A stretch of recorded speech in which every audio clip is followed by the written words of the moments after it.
I think one of the things about, I always say, one of the biggest limitations is how technologists think, because they're always trying to solve a problem, right? Whereas I think what Anisha and Aniket are kind of saying is actually you need to give people uh, tools and methods to solve problems, because the complexity and diversion of problem is huge. You know what is faced in, in Chirala, which is a small town of 30,000 people, Andhra Pradesh, versus what is true for Amritsar are very different realities, language, context, culture. So I think this whole concept of what we call distribute the ability to solve, don't solve.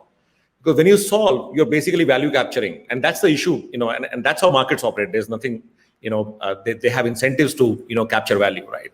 So I think the design has to be so that actually it increases the capabilities of actor across Samaj, Sarkar and Bazaar, right? That's where you can truly have the impact. That if I'm a last mile, community leader, how can I use this technology easily? Don't make it complex for me. Don't ask me to go through hoops. Meet me where I am, right? Through WhatsApp, I can, mobilize my community, or somebody in community has a problem, I can reach the government in a reliable manner. So I think those are the, how do you make those interactions friction free? How do you make those interactions trustworthy? And how do you not control the value by building solutions? So I think that's where, what we call digital public goods come into play, where you actually build platforms for social without any profit motive. Because fact is that markets will not create it because they don't have the incentive to do it, right? Fact is that governments may not create it because they may not have the capability. But why shouldn't the technology that people are used to using on Paytm or on Flipkart not be available to a, first mile community worker? It should be, right?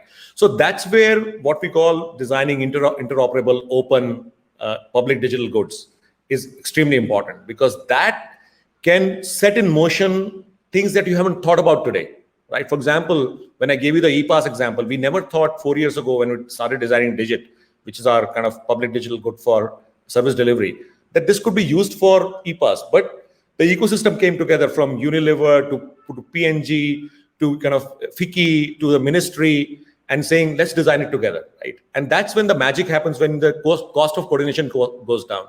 Second thing is, you need to make sure you absorb complexity. Don't make it complex. I think both of you alluded to that. I think sitting in Bangalore, we've got a San Francisco design ethos, right? Whereas somebody who's on ground, they need to really, to make it simple. So one of the roles of technology has to absorb complexity and make it easy. That this is not hard. You just have to go on WhatsApp and do this missed call, and you'll be able to access the service.